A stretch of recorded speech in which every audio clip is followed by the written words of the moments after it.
Chestnuts roasting on an open fire. Jack Frost nipping at your toes.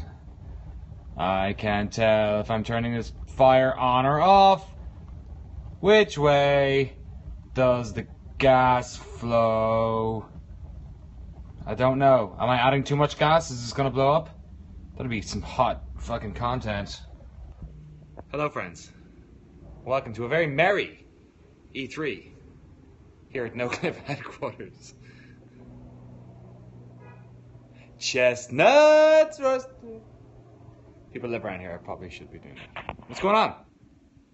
Hope you're having a wonderful E3. I'm watching the Giant Bomb show and thought it was a break, so I thought I'd do a little check-in. If you're a patron, yada yada yada, upsell, upsell.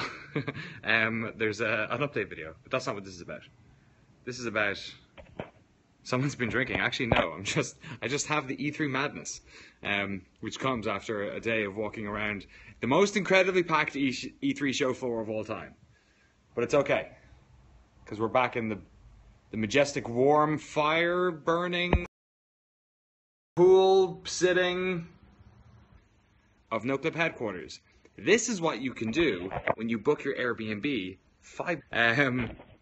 which is great because I've spent quite a lot of this editing Final Fantasy videos. Look at this one. They don't allow fire in LA? Well, I guess I'm not in LA then, am I? You dirtbags. Look, it's Dalamud. 2 followed in April. And some hot boy. How's your E3 experience been going? That's kind of what I want to know, because it's been it's been strange for me for lots of reasons. Mostly because I'm not working on a stage for 8 hours a day. And I've been doing a lot of editing and doing a lot of meetings, which I can't talk about, which sucks. But we'll be able to talk about soon enough, I guess. And also the press conferences. I watched some of them not live, which was really weird. Digital ticket for the win. They didn't actually sell digital tickets, right? Is that like a real thing, or are you just like watching streams? Because that does it too.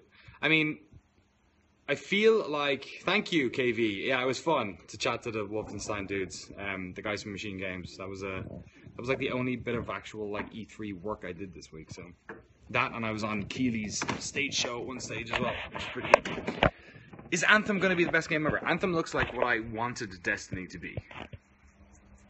And I like jetpacking around an open world, because the thing I didn't like about Destiny was that it was so restrictive. So, like, it was just like instances that you bubble into, which is like, the thing that was cool about World of Warcraft was that you could just feck about and go into Duskwood and run away because you weren't high level enough. So I quite like that. Any plan on meet and greets?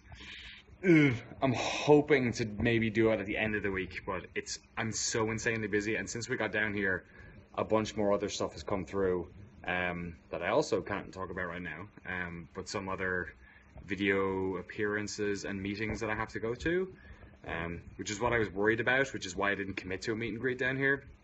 And the other reason is I'm going to be down again in a couple of months because we're shooting something down here, so I'll actually be an E3 popper then. I have seen Dave Lang. He spent most of his time in the Marriott restaurant/bar. I saw him and Adam and John Drake all hanging out together. They don't even work together, but they all still hang out all the time. That was for breakfast as well. It was ridiculous. Got Giant Bomb on your iPad, Waypoint on your television, and No Clip on your phone. What a world. Hot content coming at you. I was going to buy one of those shirts to wear on Giant Bomb, but I see that Dan and Abby and everyone have already bought them all, so I guess there's none left for the rest of us. It's just the worst t-shirts I think I've ever seen at a conference. It's really absolutely terrible. Seen any of what ever that Devolver stream was? No, I was looking for Devolver because they used to be across the road in the car park, but that's all been moved because it's like they, I guess, built a building where their car park was. Does the word content appear on my business card? It doesn't. My business card I made before I really knew, before I figured out what No Clip's pitch was, so it kind of comes across like I'm doing marketing stuff, which is weird. Which is something we'll talk about actually at a different day, because that's come up a bit this week. People think that I'm doing this as paid for work, which is not the case. which is always a fun thing. It's like, no, patrons pay for this. You don't have to pay us, but also you don't get to check any of it. So I got a bunch of interesting meetings this week about projects for the rest of the year, which I'm hoping we can talk about pretty soon. One of them I'm hoping we can talk about very soon, actually, which involves a pretty significant journey as well. So, and it's one that basically everyone's been asking for, so I'm chomping at the bit to be able to tell people about that. But yeah, in terms of the rest of what's gone on here, is somebody coming? Maybe my wife is back, or maybe one of the guys is back. My buddy Dennis from A Tournament of Lies, the podcast we do, is in town as well. It's his first E3, so we're having a good time, having his first experience. Last time I talked to Drew was last week. We're doing the podcast, I believe, tomorrow. I just watched the Canadian Grand Prix. It was absolutely brilliant. Dave also hadn't seen it, Lang, so I actually don't know if he's going to see it until he goes back. So don't tweet spoilers to him. And if you do, don't. But if you do, don't say that I said that. And the Patrick Stewart part was the absolute best thing I've ever seen. I can't believe he did a shoey. That's tremendous. The press conferences, so I caught up with them eventually. I didn't watch all of them live, but I ended up catching up with, I think I watched Sony live. I didn't watch EA live because I was on the flight. I watched the Direct this morning, although I missed a bit of it and then caught up on it. And I guess I didn't watch Microsoft. I watched the Giant Bomb review or like replay of the Microsoft one. And yeah, it's a bit of a weird year. It feels like a sort of a middle year, like mid-generational sort of. Like we got a lot of really good games last year, and we got a lot of really good games this year, and it feels like a lot of those teams are probably working on other stuff. And in a weird way, I feel like Nintendo actually had the strongest showing. And maybe it's just because of where expectations are. I mean, Scorpio, Xbox One X kind of ended up being as powerful as people thought, and they showed some games, but it was still a little bit like, okay, like I guess if they look significantly better on graphics comparisons, maybe I'll end up pulling the trigger on a 4K thing and getting one of those, but I don't know, like, it seems like a bit of a waste, really, considering so many of those games come out on PC anyway. So I don't know about that, but Nintendo's is pretty solid. I think the XCOM Mario game is the, like, craziest, biggest, like, surprise of the whole thing. And yeah, Sony's was weird. I mean, I don't know if God of War is going to be interesting or not, like, I like the narrative hooks. I'm not sure about the combat. I'm kind of interested in Assassin's Creed Origins. I think them tearing up the rule book on combat was exactly what they needed to do. And I like the setting, and I like the idea of a team coming in and being like, we're just going to rip this whole thing apart. I'm interested in their Sea of Thieves, as it were. We're going to be no shortage of multiplayer pirate games. And Spider-Man, yeah, I think I really like Insomniac. So, and I'm not a huge comic book fan, and I'm not a huge Spider-Man fan, so I don't really know about that. But I like that studio, so that's kind of why I'm interested in that. Thanks. Yeah, Wolfenstein stuff is interesting. I kind of want to go back actually and play the New Order all over again.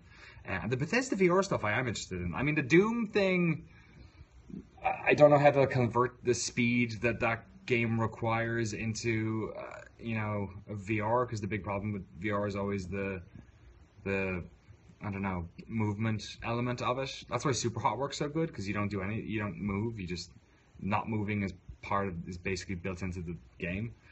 But I kind of feel like I want to give Fallout a go. Like it's one of these things where like, oh, I bought a Vive all that time ago, now is there's at least enough software, and now there's always been like the indie stuff, and there's always been like the throwaway sort of third party stuff.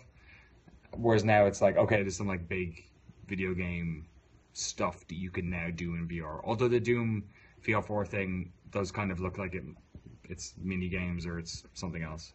I mean, the Fallout one looks like you just played Fallout in VR, so let's see about that. Yeah, I played Doom VR last year at PAX. I mean, they've converted Doom 3 to VR, like open source, and I think Quake and some other stuff. But yeah, I'm looking forward to VR4. Does E3 feel different now that it's public? Totally, which is really weird. It's so much more packed. I would not want to be on that conference. And I went to plenty of games conferences before I was in the press. Um, and like Gamescom is always a really good one, and they bring 250,000 people in there. I think it might be 300,000 now, and then PAX is huge. And I think they only sold 15,000 tickets for E3, but it feels way more cramped than any of those by a country mile. And like it was never a show where you could line up and play games realistically. Like the crowd, the lines were always too long, even when it was a press event, because you always had an element of people who weren't business or press or industry hanging around. Like they'd always managers from GameStops would always get tickets, for instance.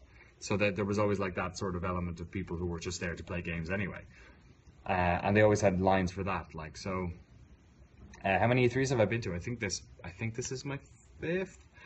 I went every year I was at GameSpot, which was 5, but I think I joined in August 2nd, yeah, so I missed that 1 year. So this is my fifth. I did 4 with GameSpot and then 1 solo.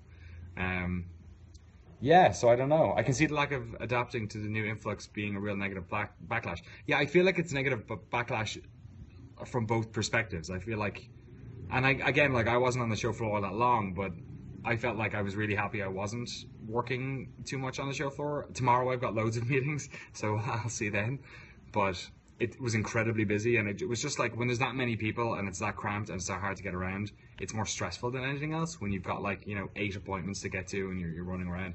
But that's fine. But what I actually felt worse for was the people who bought tickets, because I don't know how much the tickets were, but like it was just way too cramped. Like there was some stuff that was pretty open, like a lot of the stores were for buying swag, or which again they never had in previous years, and now they have a bunch of swag stores, and they actually have E3 merch stores which are selling really terrible shirts.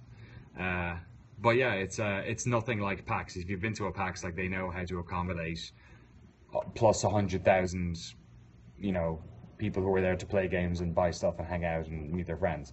And that they have like restrooms and they have like panels where they can sit down properly. Whereas like the panels at E3 are at LA Live, which is like a block away. And I don't know. It just seems like the reason to go through E3 has always been the prestige of going to E3 because it's such a historic thing, and like I still feel amazed that I get to come to this. And the first year I went was like super impactful and like important to me. But yeah, it just seems kind of like they've hit this middle ground where they tried to appeal to both and have kind of fucked it up for everyone. I don't know. I'm kind of interested to hear what everyone else has to say, because like that's what I feel, but I've not been near any other like industry people, or to me like it's cramped and nobody's really into it that much.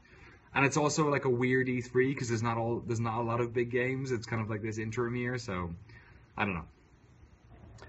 It's weird. I think, either E3's, I don't know, the money side of the ESA, I don't really get any of that stuff, but like I think with the amount of like big video game conferences that are on every year, like PAX South and PAX West and PAX East and AU and Gamescom and Eurogamer Expo and Comic Cons and all these things, like we don't need another one of those. We never did.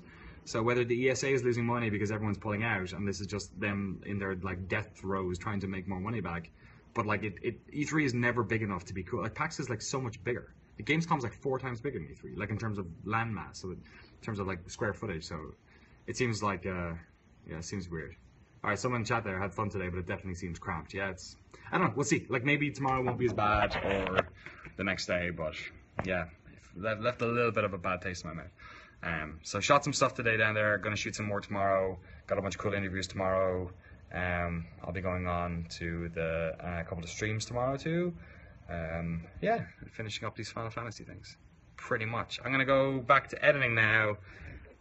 The final part is almost done, and watching hot content from the good people at Giant Bomb. And I guess I'll check out Waypoints. I didn't realize they actually had a live show, so I'll do that stuff. Giant Bomb's coming back from the break. Well, I guess I worked out. Counter programming doesn't work when you're working solo, so you gotta make sure you slide in there at the right time. Hope you're having a wonderful time. If you're in Europe, fair play. It's like 6 in the morning. Godspeed. And I guess I'll check in probably tomorrow. Adios.